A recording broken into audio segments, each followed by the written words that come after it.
I am Dr. Pawan Oja, Director of Neurology at Fortis Hiranandani Hospital, Vashi, Navi Mumbai. Today we are going to discuss an important problem which is associated with memory loss in elderly patients, and it is Alzheimer's. Alzheimer's disease, Alzheimer's dementia और simply dementia. ये Alzheimer disease के बारे में बहुत सारे लोगों के मन में सवाल है, ये क्या होता है, कैसे होता है, क्या करें जिससे ये नहीं होगा. So today we will try to understand this entity. So whenever you have a memory problem, then the thought comes in our mind whether this is Alzheimer's. But Alzheimer's is not simple memory problem.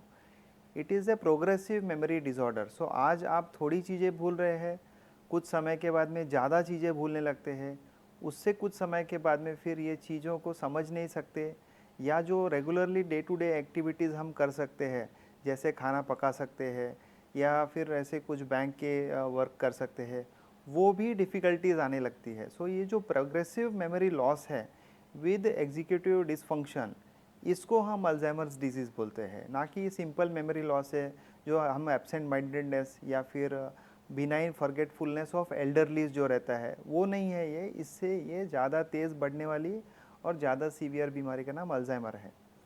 इसका जो first stage है जिसको हम बोलते हैं mild cognitive impairment, जिसमें थोड़ा memory का प्रॉब्लम होता है, लेकिन ये लोग जो है अपना नोट्स करके या फिर किसी मेमोरी एड्स वगैरह को यूज़ करके और ये अपना काम day to day activities office में घर में काम चला लेते हैं, लेकिन फिर भी ये उम्र से ज़्यादा हुआ मेमोरी लॉस को माइल्ड कॉग्निटिव इम्पेयरमेंट बोलते हैं. सो तीन चीज़ें हमें ध्यान में रखनी है. एक तो नॉर्मल फॉरगेटफुलनेस है जिसको हम एब्सेंट माइंडेडनेस बोलते हैं, दूसरा है माइल्ड कॉग्निटिव इम्पेयरमेंट, और थर्ड है सबसे सीवियर जो अल्जाइमर डिजीज़ है, जिसने एक बार स्पीड पकड़ लिया तो फिर ये बढ़ते ही जाता है.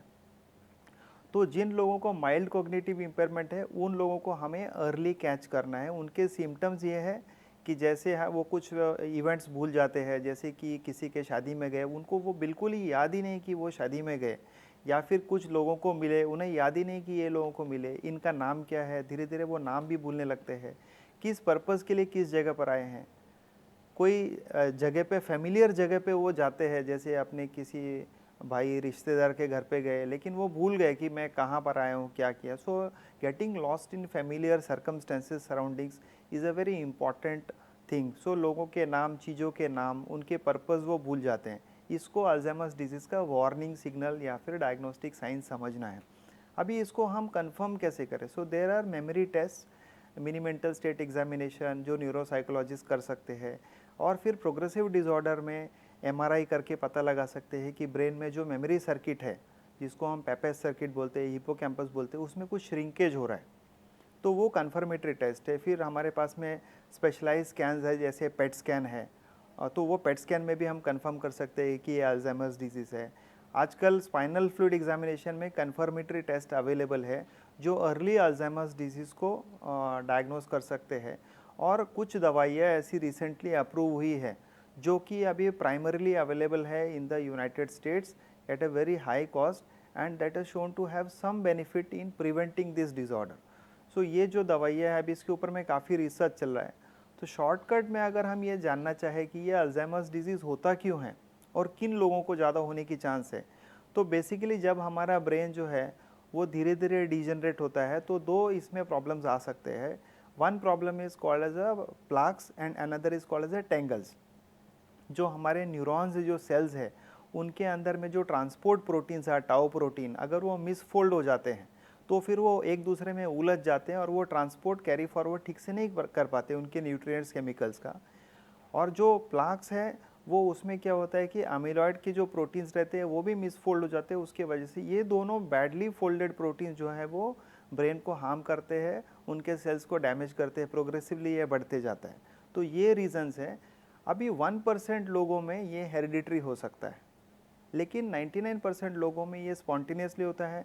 किसको होगा, किसको नहीं होगा, इसके कुछ प्रेडिक्टिव फैक्टर्स हैं. जिनको ब्रेन में चोट लगी है, स्पेशली 50 साल की उम्र के बाद में, इन लोगों को ज़्यादा होता है. जिन्होंने अपना ध्यान नहीं रखा, हाई ब्लड प्रेशर, डायबिटीज़, ये सब चीज़ें मैनेज नहीं किया, या फिर जिनको स्लीप डिस्टर्बेंसेस है, उन्होंने इस चीज़ का ध्यान नहीं दिया, जो लाइफस्टाइल ठीक से मैनेज नहीं कर पाते, ओवरवेट है, स्मोकिंग है, ओबेसिटी है, इन लोगों को ये अल्जाइमर्स डिजीज़ होने की ज़्यादा चांस है।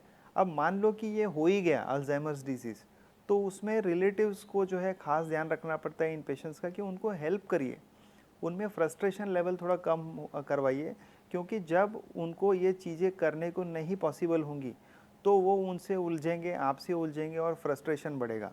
So please give them enough time, take care of them, be very supportive. उन्हें जो टास्क दे रहे हैं उनके बड़े क्लियर इंस्ट्रक्शंस दीजिए, जैसे आपको नहाने जाना है, ये आपका टॉवल है, ये बकेट है, इससे नहाइए और 2 मिनट में बाहर आइए। उन लोगों को फॉल होने की चांस है, उन्हें एपिलेप्सी होने की चांस है, क्योंकि ब्रेन डिजेनरेट कर रहा है। So please make arrangement at home that they don't fall, they don't get entangled in wires, loose wires हो, कारपेट्स, रग्स उल्टे पलटे पड़े हैं तो कहीं फंस करके गिर ना जाए। तो ये सारी चीज़ों का प्रिकॉशन धीरे धीरे समय के हिसाब से डेफिनेटली जो है वो हमारा साइंस आगे बढ़ रहा है, और there will be new medicines to prevent and don't allow the progression. But as of now, the best thing one can do is to help them get diagnosed early, take some medicines जो उसके वजह से उनके जो memory का जो अभी जो लेवल है वो थोड़ा समय के लिए डेफिनेटली इम्प्रूव हो जाता है, उनकी फंक्शनैलिटी इम्प्रूव हो जाती है, वो अपना डे टू डे का काम ठीक से कर सकते हैं।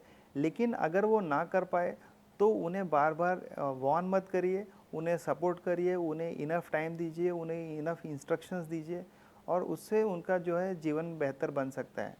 प्रिवेंट करने के लिए हमें क्या करना है, तो वही सारे फैक्टर्स है कि अपने दिमाग को हमेशा शार्प रखिए।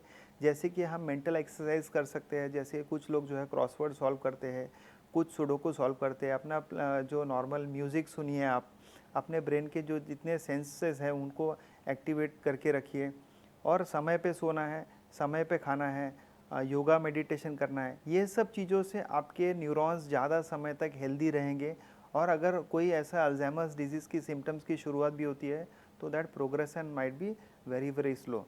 So I hope that with this current information, we will be able to better and earlier diagnose Alzheimer's disease if at all it happens, and take care of the patients. Thank you so much.